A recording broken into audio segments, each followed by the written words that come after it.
Yes, please, David. Yeah, I'm curious if we could maybe dig a little more into that idea about bringing it into our lives, into the world 100%. Mm-hmm. I think I've mentioned to you maybe uh, on here or email that I'm a teacher. I know you have a background as a school teacher, Mm-hmm.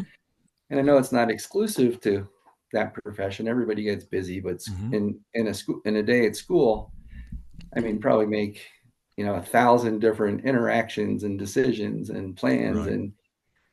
and some. I mean, I find a lot of peace in our meditations here and on my own.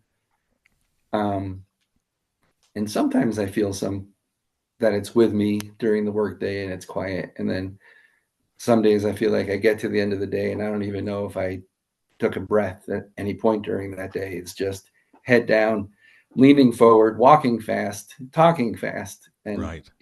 I completely lose it. I just forget all about it. So I'm wondering about Mm-hmm. bringing it into our lives more that way. Right. Good. And remind me, what kind of teaching do you do? Elementary school and a public school in fourth grade. Fourth grade. I've done Okay. third, fourth, and fifth, and I'm in fourth right now. Okay. Well, first, let me just say, my hat is off to you. My career was teaching the upper grades in high school, and one day I substituted in the eighth grade, and I said, "Never call me again. This is for people with nerves of steel. I don't have the equipment for that." Thank you. So working with younger kids is just, I have so much admiration for people who can do that. Thank you. Yeah. By the way, my son and my daughter together run several preschools in the East Coast, and so they're dealing with real little kids all day, and bouncing them off the walls, and so yeah, I don't know where they got the equipment to do that, but not from me. Um, so yeah, you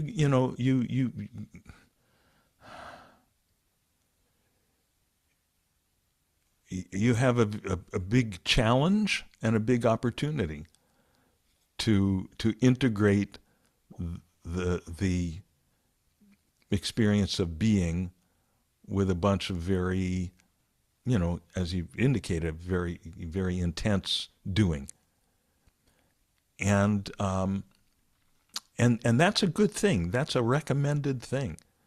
You know, the the the the the classical text on this integration of being and doing, the Bhagavad Gita, the whole teaching about how to do this is given to a warrior who's about to go into this apocalyptic battle, which maybe what you do feels like that sometimes, but it's just if you can imagine, okay, what's the place where there's really no space to take a breath, where there's really no opportunity to step back, where you're really being on the battlefield, in a kill or be killed situation. I think that's pretty much up at the top there. And but first of all, I would say,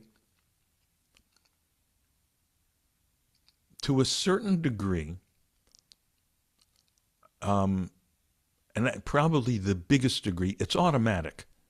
Your question: how do we bring that experience of just beingness into the field? How do we integrate it into the field of activity so we don't lose that contact? I'd say the biggest part of that is automatic. It just happens, and it's just every minute that we spend parked on our meditation cushion, marinating in beingness, the nervous system is getting familiar with that place and is experiencing that, oh, there's something very good about this. As my old teacher Maharishi said, it's just nothing, but there's something very good about it. And the nervous system is so healed and refreshed and fulfilled by that. It wants to stay there. We don't have to push it to stay there. It wants to stay there. And then when we come out into activity, it's still the same nervous system. It's still just by its nature. Our nervous systems are built to seek fulfillment. That's the way we are wired. That is that's what keeps us alive. That's what keeps how does nature keep us alive? Well, how does nature keep us from starving to death by accident? Oh, well, she makes sure that eating food feels fulfilling. How does nature make sure we reproduce so we don't go extinct after one generation? Oh, she makes reproduction feel good. She makes sex feel good. So there's fulfillment there. So we're drawn to that. Right? So our nervous system, it's like heat-seeking missiles. We are fulfillment-seeking organisms. So once the nervous system has become familiar with that, it's automatically looking to find that within the context of your activity. And when it's very kind of hectic activity like you're describing, it may not seem obvious that that process of integration is going on, but it is. Let me ask you this, have you ever had the experience at the end of a long day of teaching, and with, as you said, the whole day you didn't have time to raise your head, or maybe at the end of the week, finally Friday night or Saturday morning, you ever have the experience of then you're kind of looking back over the day or over the week, and kind of as you review it, you feel like, yeah, there was a lot going on, and felt like totally socked into it at the time, but there's also a sense, kind of a sense of, in a funny way, kind of a sense of, even though all that happened, also a sense of nothing happened. Does Yeah, that I think resonate for you? it does. I think when I recognize that, so those are some of the best moments to have remembered. Yeah, yeah, yeah. Somehow, even at the height of all that happening, it kind of feels like I didn't do anything. Right? You can hear that? Yes. Yeah, good, good, good, good. That's it. That's it. It doesn't have to be anything flashy. It doesn't have to be anything deliberate. Just the fact of meditating regularly and then plunging back into activity.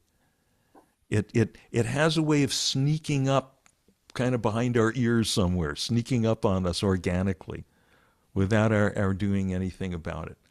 Uh, and more that sense of somehow there's no one here, that sense of there's nothing happening, there's no doing involved, and often when that starts to happen to people, there'll be a point where they'll sometimes get a little bit concerned, like, wait, is this okay?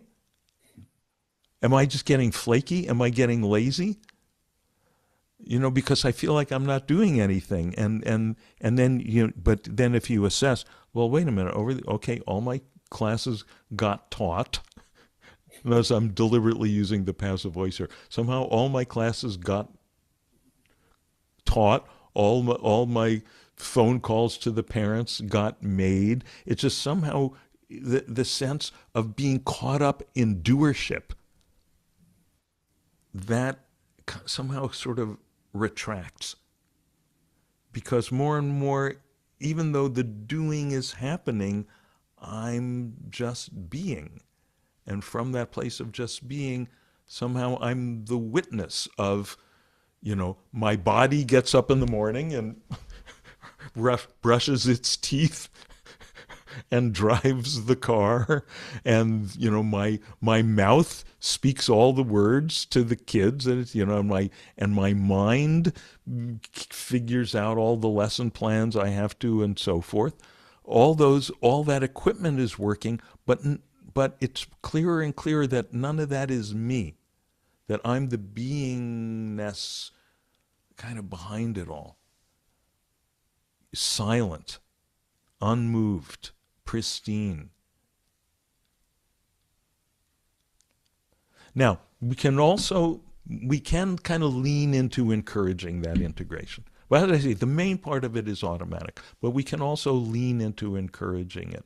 Um, One is to look for those little spaces. Sometimes when we get so caught up in the momentum of doing, then we get a space where there's nothing we have to do.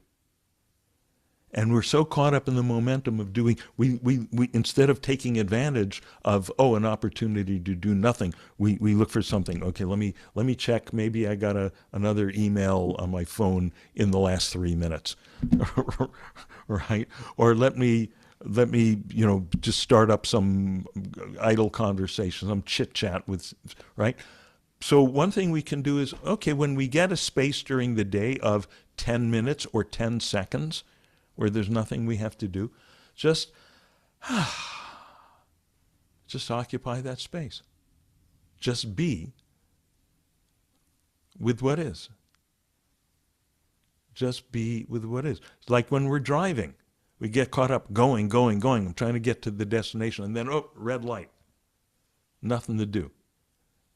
And then, there's a tendency, and if we're not trained in meditation, that's when we're looking around, thinking, and the mind is looking for something to think about. We're looking to stay busy. We're looking to stay engaged. But now, as trained as meditators, we know we can take the opportunity. Red light? Wow, cool. Let me just sit back and just be with what is. And then more and more, we discover that when the light turns, now it's the green light. Okay, the foot comes down on the pedal. The foot knows how to do that. The hands work the steering wheel. They know how to do that. The eyes keep looking for traffic. We can drive with perfect skill.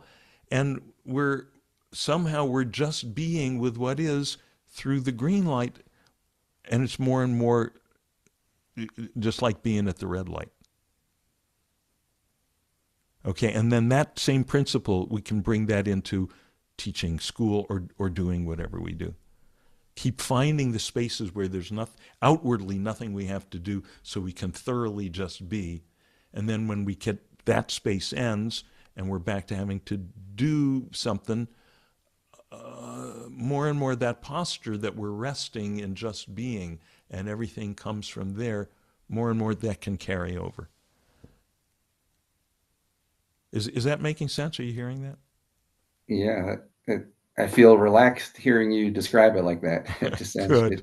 good, Right there. Yeah, it sounds great. good. Yeah, it is just great. It is Yeah. just great. Great. Thank you, Dean. Good. Oh, you bet.